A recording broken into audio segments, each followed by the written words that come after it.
My wife took my son and left me. I fucked up. I came home on Thursday to an empty home.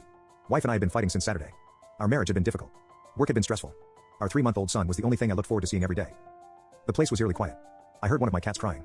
I was quite upset when I realized he was locked in the bedroom by himself. I died a little when I realized the place was cleared out. All of her stuff was gone. All of my son's stuff was gone.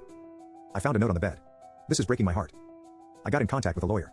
There was nothing I could do right now. I fucked up. I just wanted to see my son. It was my fault starting the fight and mentioned divorce again. I was so upset my wife wouldn't let my son get a passport to see my parents in Taiwan until he was 2 years old. I just wanted to see my parents with my son. I just wanted to see them happy. I just wanted to see them proud of me. That's all I ever wanted.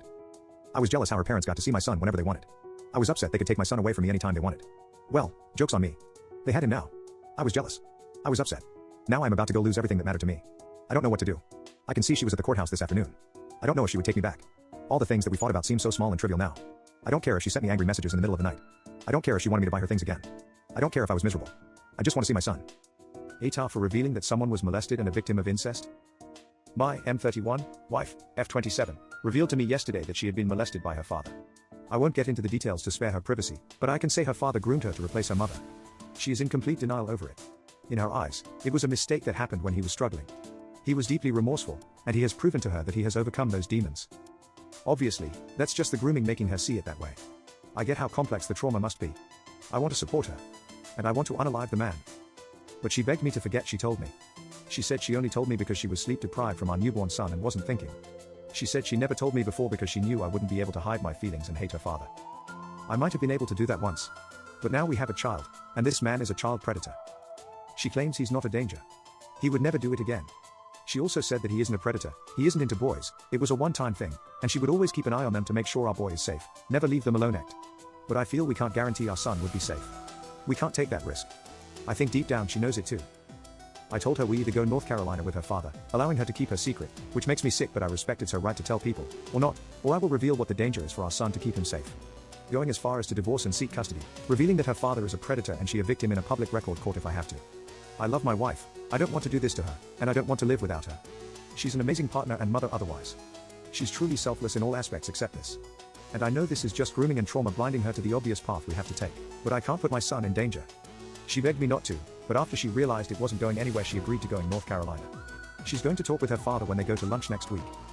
Ever since she's been in a complete feud. I've never seen her like this. She's the eternal optimist. Nothing gets her down. She's always staring off into space or crying. It's like the light has left her. She's heartbroken.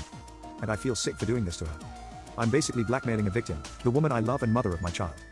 I know I'm right, we have to protect our son and we can't take the chance something could happen again. But maybe I'm wrong. Maybe it isn't my place to do this. I don't know. My ex reached out. My ex-girlfriend reached out to me by email. I have had her phone number blocked for over a year, so I'm guessing this is why she chose my email. The email reads, "If you find yourself available, please give me a call. My number is ###. I have not had any contact with her in over a year, and have spent my time healing. My ex was convicted of domestic assault in a case where I was labeled her victim. Her physicality escalated to the point of her smashing a pickle jar over my head. She would harm me and I would just stand there and take my beatings because she threatened to harm herself and tell the police I was the cause. I stayed with her because I was blinded and trauma bonded, and continued being abused physically, mentally, verbally, and financially for another year after her conviction. 2 days after the breakup, she moved on to someone 14 years her junior. She was 33 and started dating a 19-year-old co-worker, who she said was her gay work friend during the time of the relationship. Naturally, seeing this email pop up left me anxious, my heart is still pounding, and I've been feeling a mix of negative emotions throughout the day.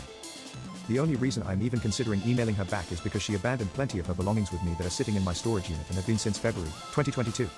I would have already opened a civil suit, but I haven't had the time or money to be able to take her to court over her abandoned belongings. Is it even worth responding to her at this point, or should I outright ignore her?